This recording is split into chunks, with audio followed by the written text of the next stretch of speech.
안녕하세요. 유상민 목사입니다. 오늘 하루 잘 지내셨습니까? 저는 오늘 하루 종일 교회에 있었습니다. 교회에 있으면서 책도 읽었고 또 글도 조금 썼습니다. 저는 초등학교 때부터 글 쓰는 것을 아주 좋아했습니다.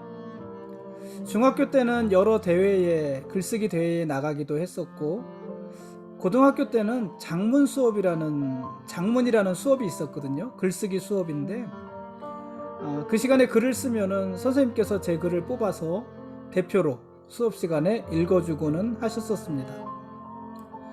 신학교에 입학해서는 쓰기보다는 더 많이 읽었던 것 같습니다만, 또 많은 글을 읽으면서 좋은 문장이 나오면은 꼭 메모를 해두고 메모한 글을 제 글에 인용하기도 했었습니다. 신학교 때는 제가 조세현 씨의 글을 읽으면서 많이 울었던 기억이 납니다.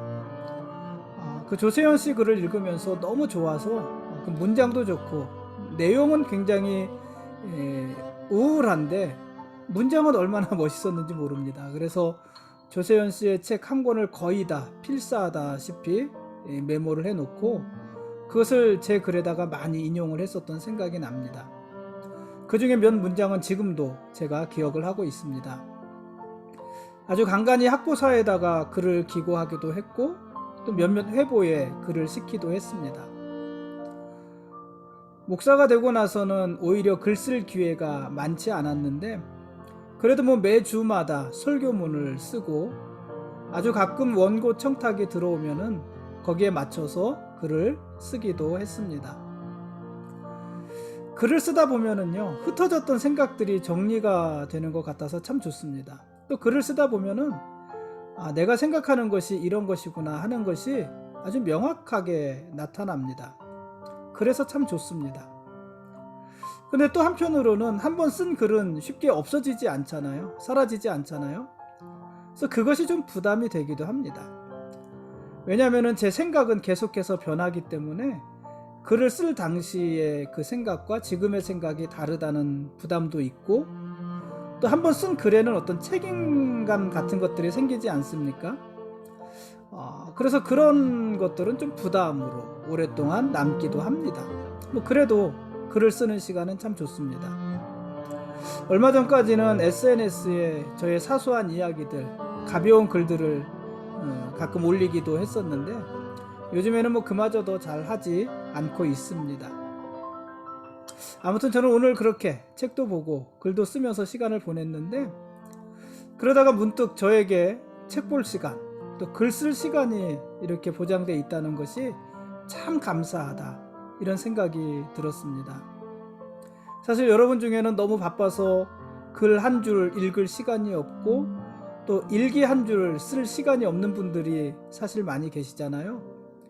그런 면에서 저는 조금 자유롭고, 또 제가 좋아하는 책 읽기와 제가 좋아하는 글쓰기, 이것을 할 시간이 있다는 것이 너무 감사하다, 이런 생각이 많이 들었습니다. 저는 오늘 이렇게 지냈습니다. 여러분은 어떻게 지내셨습니까? 여러분도 오늘 하루가 좋은 날이셨기를 바랍니다. 오늘 말씀 보시겠습니다.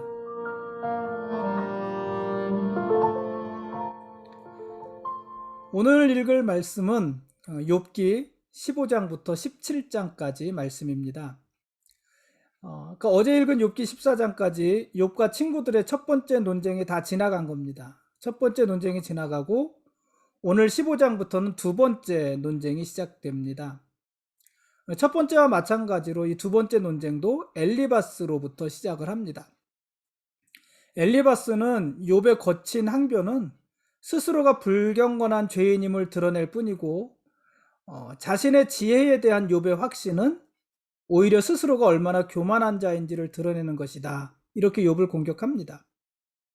계속해서 엘리바스는 하나님 앞에는 깨끗한 피조물이 없고, 그렇기 때문에 부패하고 죄 많은 사람들은 결코 의롭다고 자기의 의를 주장할 수 없다, 이렇게도 이야기합니다.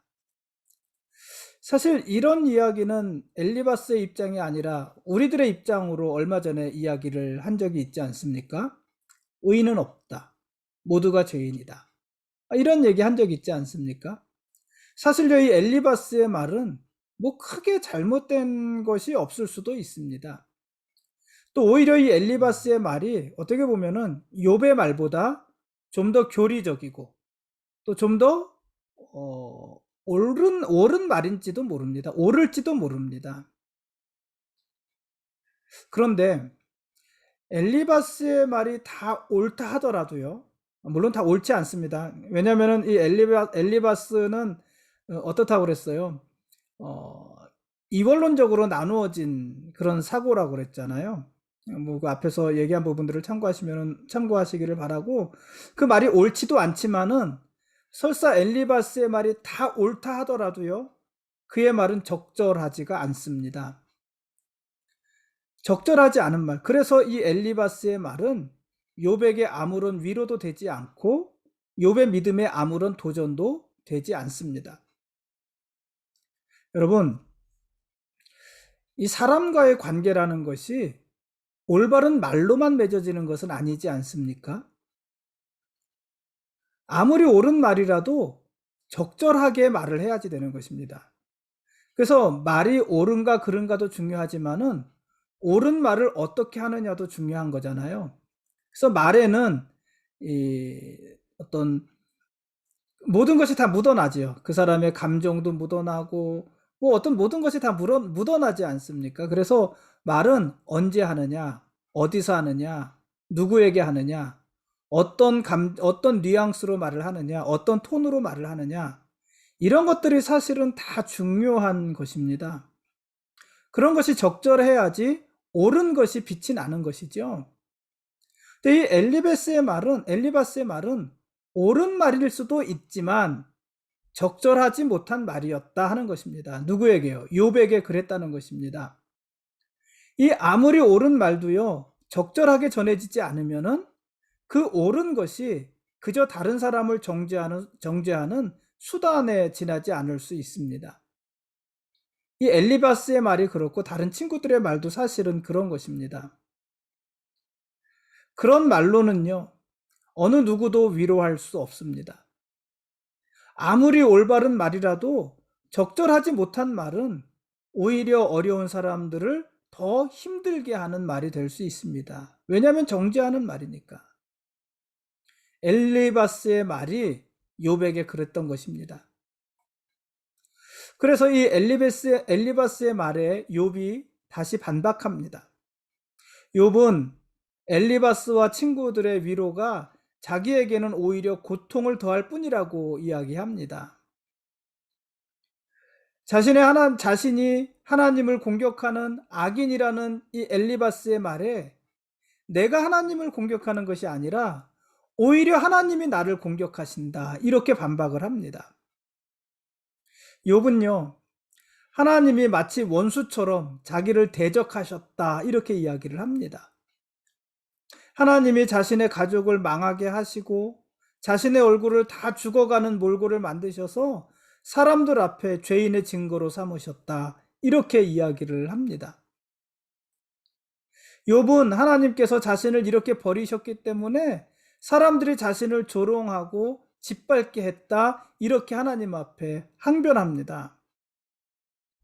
그러므로 욥은 자신이 하나님을 대항하면서 공격한 것이 아니라 오히려 하나님이 맹렬한 용사처럼 자기 자신을 공격하신 것이라고 합니다. 그러면서 하나님께 버림받은 비참함과 하나님의 징벌을 받았다는 모욕을 당하고 있는, 그 모욕을 당하고 있는 자기 자신의 처량한 심정을 고백하기도 합니다. 자신에게 이처럼 가혹하신 하나님의 뜻을 알 수도 없고 하나님이 왜 자신을 이토록 비참하게 하시는지 이해할 수도 없는 심정을 욥이 오늘 읽을 말씀에서 있는 그대로 표현을 하는 것입니다. 이상이 오늘 우리가 읽을 말씀의 전체 내용입니다.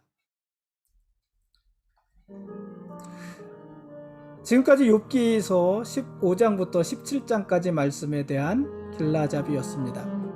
내일 읽을 말씀은 욥기 18장과 19장 2장 말씀입니다. 세상 누구도 고난당하는 욥의 편에 서주지 않았습니다. 친구들도 아내도 모두 욥을 정죄하며 비난하기만 했습니다. 그래서 욥은 하나님께 자신을 변호해 주시기를 간청합니다. 하나님이 자신을 대적하며 버리셨다고 느껴지는 이런 상황에서도 결국 욥이 바라볼 대상은 하나님밖에 없었던 것입니다. 욥기 16장 19절에서 욥은 이렇게 고백을 해요. 지금 나의 증인이 하늘에 계시고 나의 중보자가 높은 데 계시니라. 하나님이 나의 증인이시고 하나님의 나의 중보자시라는 거잖아요.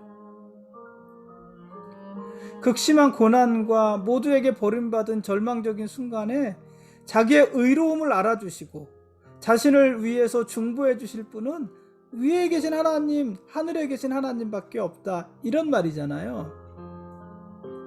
친구들은 욥을 비난했고 그로 인해서 욥의 기운은 쇠하였습니다. 친구들은요 욥의 얼굴에 침을 뱉었고요, 그로 인해서 욥의 눈은 근심으로 어두워졌습니다.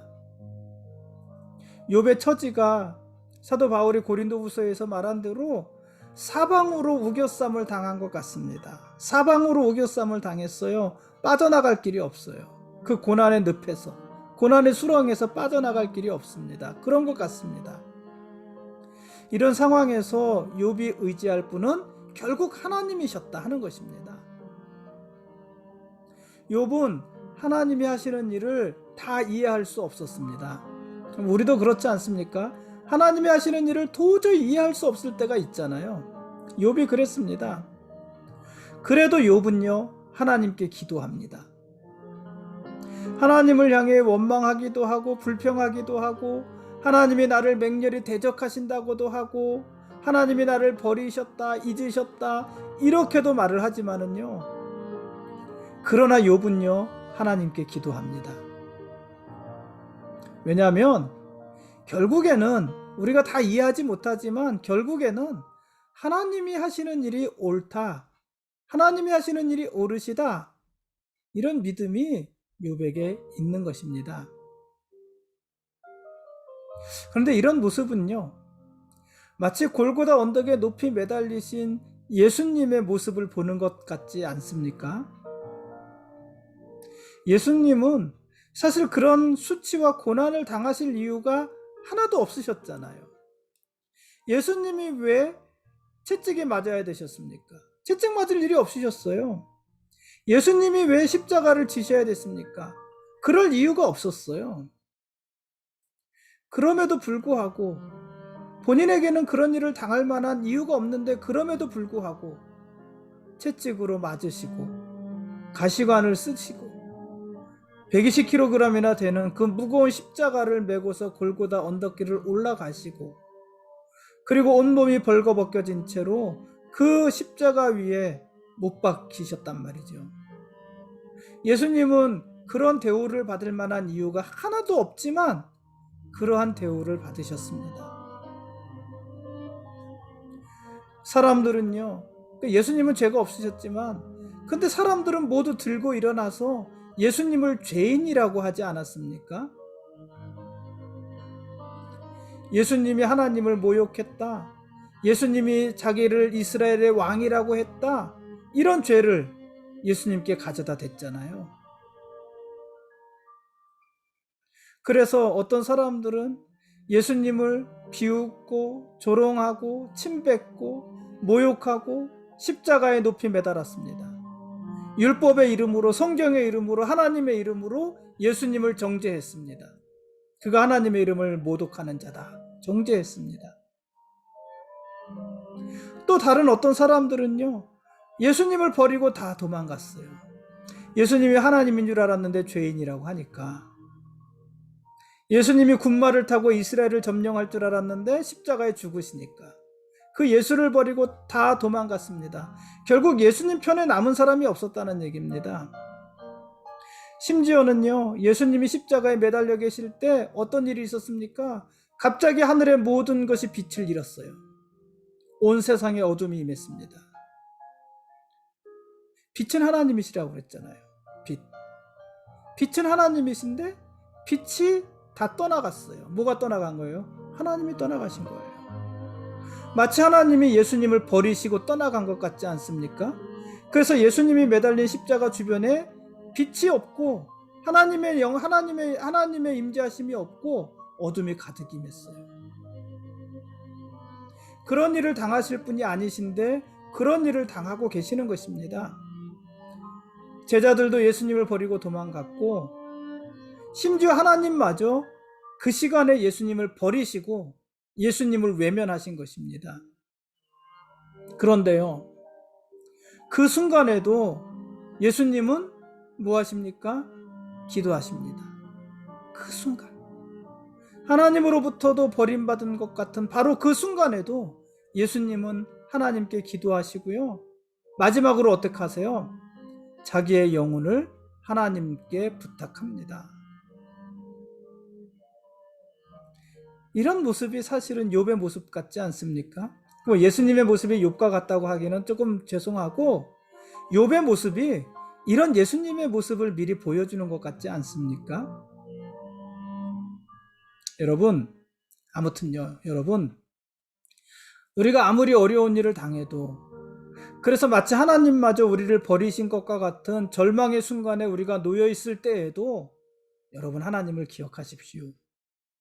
하나님은 언제나 마지막까지 우리가 의지할 분이시고 하나님은 언제나 마지막까지 우리를 도우실 유일한 분이십니다. 여러분, 옳고 그른 것만으로 모든 것을 판단하지 마십시오.